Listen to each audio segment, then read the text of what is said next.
Bien, muchachos, vamos a continuar donde nos habíamos quedado justo en esta parte, ¿no? Y veníamos hablando acerca de Francia como monarquía y la corona como tal. ¿Cómo se presenta Francia?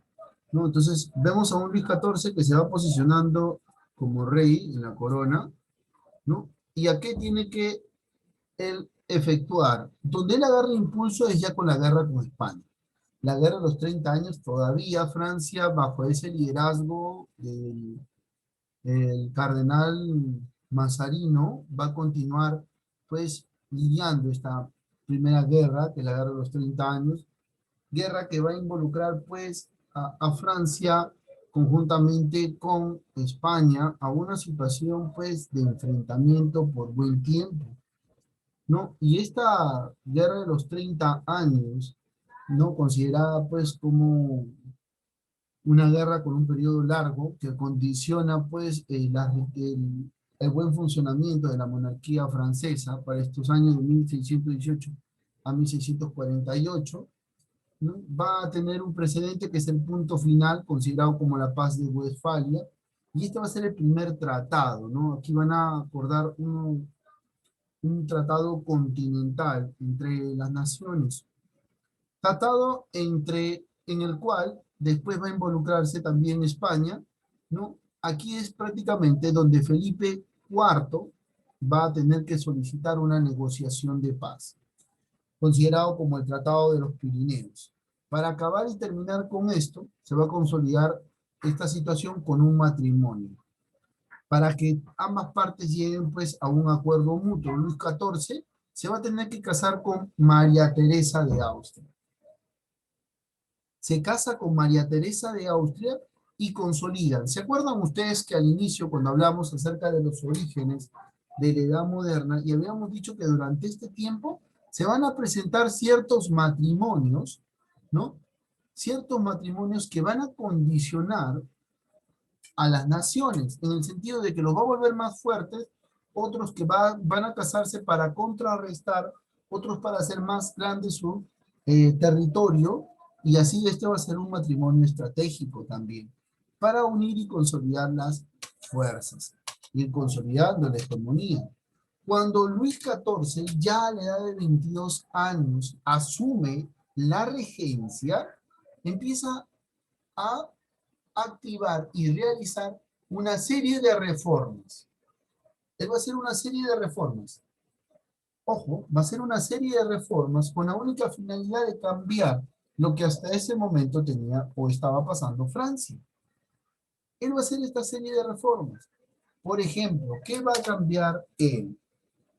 Él va a hacer una reactualización de todo lo que es, pues, la formación de los impuestos legales. ¿Pero en qué se va a basar? En lo que es el comercio. Va a poner una serie de impuestos a la aduana. Esto le va a permitir generar un ingreso que lo va a aplicar en mejorar la industria, volver a Francia un país industrializado, un país en el cual, pues, o una corona, perdón, me estoy refiriendo mal, decimos país, pero es en una monarquía industrializada, ¿no? Va a enfrentar diferentes batallas que va a estar condicionado a ir creciendo netamente. La flota naval la va a perfeccionar también. Por lo tanto, al hacer todas estas reformas,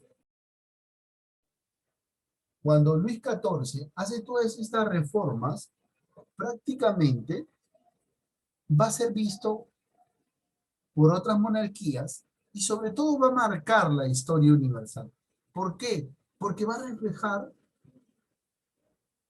un tiempo de los monarcas absolutos, monarquías absolutistas, y se va a coronar como uno de los máximos exponentes de estas monarquías absolutistas, que van a centrar el poder en él, y él va a hacer eso.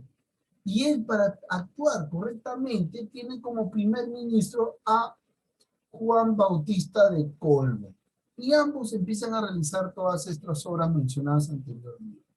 Empieza a haber todo un cambio en Francia, empieza a haber toda una distinción en Francia, se empieza a posicionar. Él también va a ser catalogado como un tiempo de despotismo, lógico. Va a aplicar ese despotismo, que va a aplicar ¿qué cosa? El cambio del hombre francés, el cambio del comportamiento del hombre francés, y va a empezar a cambiar la mentalidad. Pero como todo tiene su final, él también va a sufrir la decadencia de su monarquía. ¿Va a ser testigo de ello? No, porque él va a morir. Cuando él muere, los que van a continuar asumiendo la regencia son los que van a llevar a la decadencia a la monarquía francesa de aquel entonces. ¿Qué van a hacer estos monarcas que lo van a seguir a él? Van a despilfarrar el dinero. Van a despilfarrar el dinero. Y como van a despilfarrar el dinero, embellecerse, en darse grandes fiestas en palacios, ustedes se recordarán que hay una pirámide social también en este tiempo. Esa pirámide social donde tiene al rey, a los nobles que me venía preguntando en el anterior bloque Kawa, el rey, los nobles y el clero, y por debajo de ellos estaba la burguesía y el pueblo, más abajo, son los burgueses, los que están condicionados a impuestos, los que se van a levantar en contra de esto. ¿Por qué? Porque el pueblo está pasando hambre, hay una crisis en Francia. Al haber esta crisis, el pueblo se va a levantar. Es aquí donde se presenta, donde se da esta primera y gran y única revolución francesa. Se da esta revolución francesa, ¿no? Debido a que estos reyes quieren pues cobrar elevados impuestos, monopolizar las riquezas y que solamente cierta clase social tenga privilegios. Era lo que pasaba. Se levantan los burgueses y esta situación cae. Durante este tiempo, los hombres que estuvieron formados por el despotismo ilustrado, ese accionar de cambiar a las sociedades, de volver cultos, ¿no? Al hombre, decidieron migrar. Así muchos franceses migraron de este territorio. Salieron, ¿no? Así como los venezolanos que migraron a diferentes partes, igualito. También los franceses migraron, no se quedaron. Y los que se quedaron, pues fueron testigos de esta revolución francesa. Así va a decaer esta corona más adelante. Y tema como la revolución francesa que vamos a tratar, que va a ser muy importante. Ahora tenemos la corona española, con dos reyes católicos.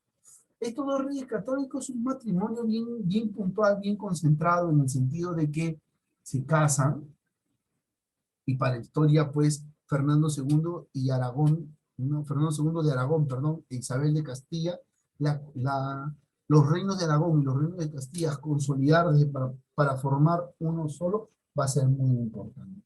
Es aquí donde surge la corona de Castilla, la corona española.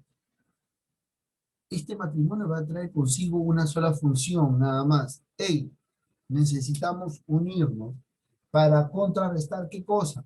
El avance de los turcos. Los turcos otomanos, o el imperio turco otomano, ¿no? Va prácticamente a acechar estos territorios de la península hispánica o la península ibérica. Al acechar estos espacios, estos reinos que están quedando hoy en día actual territorio de España, que están quedando, van a buscar unirse. Y uno de esos matrimonios son el de los reyes católicos. ¿Por qué? Porque va a ser bautizado por ambos espacios o ambas regiones, ¿no? Tenían como religión la religión católica. Y considerados así como los reyes católicos, ¿no? Como lo dice la historia universal. ¿Qué van a hacer estos reyes católicos? Van a pues, ir unificando, ¿no? Llegando a formar el reino español. Este va a llegar a ser después, ¿no? Un tiempo muy importante, pero también va a llegar a ser una gran monarquía. ¿Con quiénes?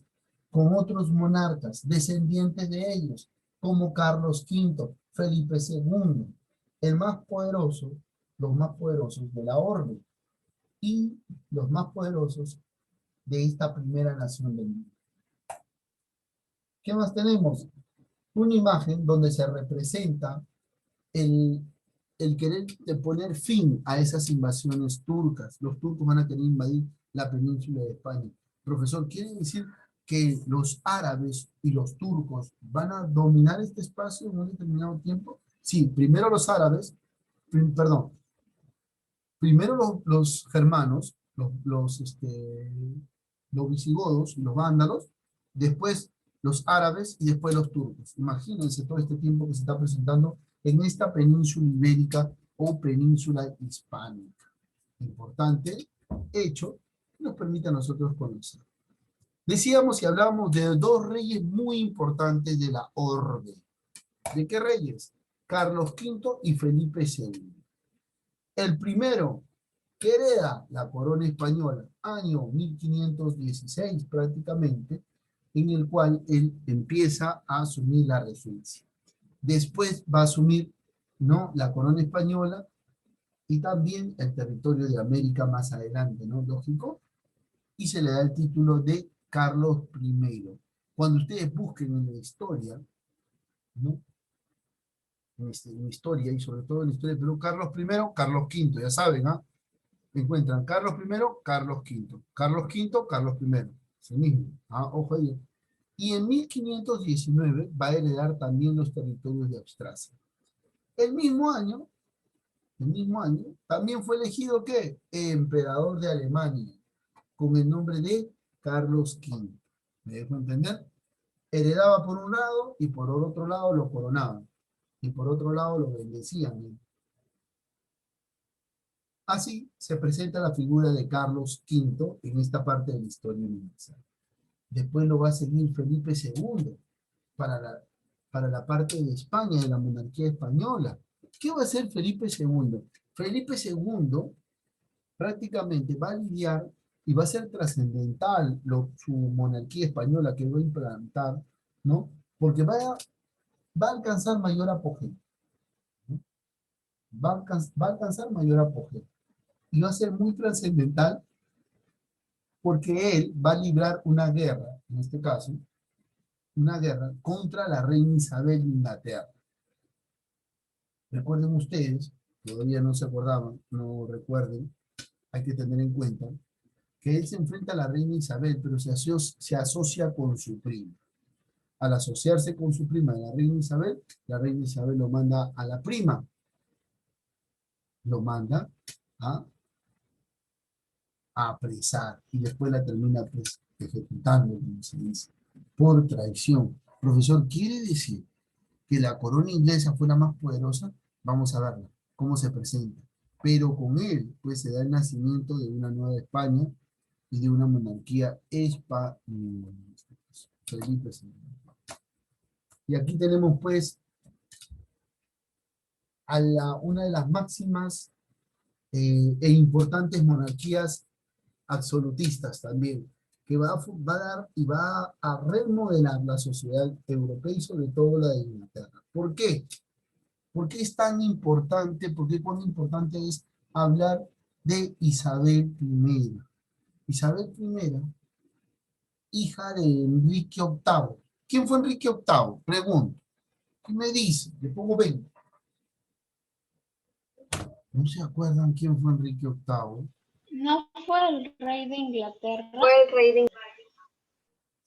rey de Inglaterra. ¿Fue el de la reforma anglinista? Ah, ya se están acordando. Anglicana, muy bien, muy bien. Activen la parte de la memoria, la parte a largo plazo. Él prácticamente, no he dicho active, no se revienten los granitos.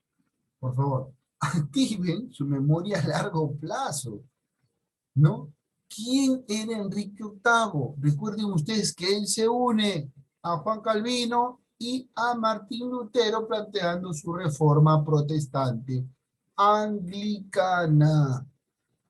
Anglicana. ¿Se recuerdan que el Papa no le quería dar permiso para que se case con otra esposa, ya que no tenía hijos varones? Lógico, no tenía hijos varones y nunca los iba a tener. Tuvo vuelta a otra hija mujer y después vuelta a otra. Esa otra hija es la que va a asumir en la regencia, no Isabel, sino que ella va a suceder a su prima, ¿no? En este caso, Enrique VIII es el padre de Isabel I en este caso, con la señora Ana Bolena. Y esta situación va a desencadenar, pues, el nuevo comienzo para Inglaterra, porque Isabel asume la regencia, ¿no? pero era muy inteligente, tenía un gran grado de cultura, muy distinguida, pero sobre todo tenía un carácter caprichoso y violento, bien duro, bien rígido su carácter, una mujer bien decidida, bien tenaz, como se dice. Esto le va a favorecer para conllevar a su reino, ¿no?, por el buen camino, y lógico. Va a ser buen tiempo en el cual ella va a asumir la regencia, conocido en la historia como la Era Isabelina. Era Isabelina, la Era Isabelina. ¿De quién estamos hablando? Ahí lo tienen en la imagen, de la Era Isabelina. Por lo tanto, acá, por lo tanto, ¿no?, ¿qué va a hacer ella en Inglaterra? ¿Qué va a forjar? ¿Qué va a querer lograr? Por lo tanto, entre sus principales actividades que ella va a realizar, va a establecer lo primero. ¿Recuerdan la religión de su padre? ¿Cómo se llamaba? La religión anglicana. Anglicana, correcto. Y el anglicanismo se va a posicionar, ¿no?, en esta parte de Inglaterra. ¿Qué más?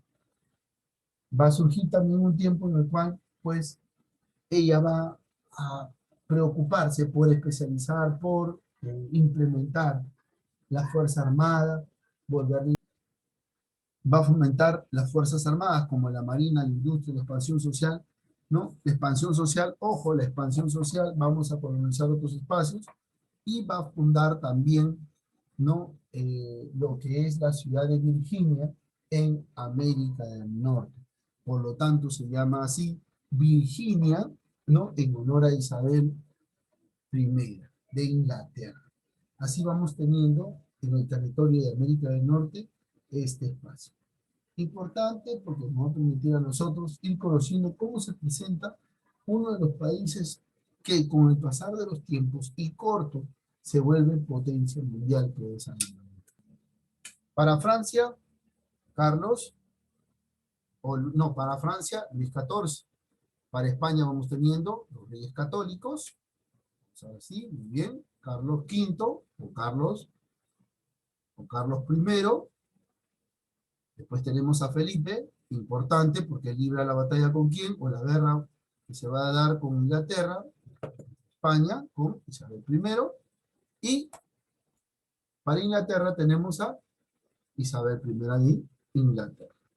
¿Qué recupera Isabel I de Inglaterra? Causa todo una serie de, al igual que Luis XIV, una serie de reformas que conlleva a Inglaterra a ser una de las primeras potencias, por así decirlo, y cimenta la base de las futuras potencias mundiales que hoy en día están, y sobre todo hace la expansión colonial, ¿no? Ya prácticamente en América del Norte funda la ciudad de Virginia, y prácticamente estamos teniendo de que se está volviendo uno de los países coloniales, ¿no?, o una de las monarquías coloniales. No podemos llamarlo tanto países, llamémoslo como tal la monarquía colonial, ¿no?, en este caso absolutista colonial, que empieza a expandir sus territorios. De aquí va surgiendo las bases que el próximo año, cuando ustedes estén en cuarto, van a conocer como los estados imperialistas, ¿no? Y las bases de esos estados imperialistas son estas monarquías absolutistas, de las cuales vamos a hablar esta primera parte de las monarquías absolutistas que hemos hablado, tanto de Francia, de España y de Inglaterra. Volvemos a retomar de nuevo, para ir cerrando la idea. Retomemos. Punto número 1, para 14. Los reyes. Para Francia, Luis XIV, ojo, para España. Carlos Carlos. Católicos, Carlos V, Carlos I y Felipe II. Muy bien. Para Inglaterra. Isabel La reina Isabel La reina Isabel I. Primera. Muy bien. Isabel I. Entre los tres, si bien es cierto, ambas monarquías, ambas coronas, van a, como se dice, posicionarse como tal, ambas coronas van a posicionarse como tal, ¿no? Pero quien va a resaltar más y va a ser, pues, la que va a cimentar las bases de la colonización, de colonizar, de tener dominio y control, ¿no? Y poder ganar el nombre de metrópoli y después catapultarse como un imperio colonial, va a ser Inglaterra. ¿Y a quién se lo debe? A Isabel I. Entonces estamos viendo en el marco del desarrollo del siglo XVIII cómo se están presentando las monarquías y son las que van teniendo grado de importancia en la historia universal. España, Francia e Inglaterra. Profesor, ¿va a haber otras monarquías también que vamos a estudiar? Sí, lógico, va a haber otras monarquías que vamos a estudiar. Entre las que destacan también va a estar Prusia, Austria, ¿no? Prusia, Austria, y también va a haber otra corona también muy importante, ¿no? Que va a dar paso a lo que es el zarismo, que va a ser Rusia, que más adelante vamos a ir conociendo acerca de estas coronas, importantes en el desarrollo de los contenidos, pues, para los estudiantes de tercer año de secundaria. Teniendo esto en cuenta, queridos estudiantes, ojo, teniendo esto en cuenta, haciendo un sondeo rapidito nada más de lo que hemos vuelto a repasar 3 veces, quiénes son los monarcas, ¿no? O las monarquías que se van a posicionar en este tiempo, ¿no? Es necesario que ustedes entiendan. Que viene, me falta tratar entonces, Rusia, Prusia y Austria. Ahora, después de este tiempo, vamos a ir viendo cómo se van presentando en otro siglo, en otro tiempo, estas monarquías. Y la relación que tienen, los enfrentamientos que se van a dar, que lo vamos a ver por separado cada uno de estos tiempos, ¿no? Más adelante, en posteriores clases, vamos a ver cada una de estas coronas. ¿Está bien? ¿Alguna pregunta hasta este punto? No. Muy bien. Vamos a ponerlo acá.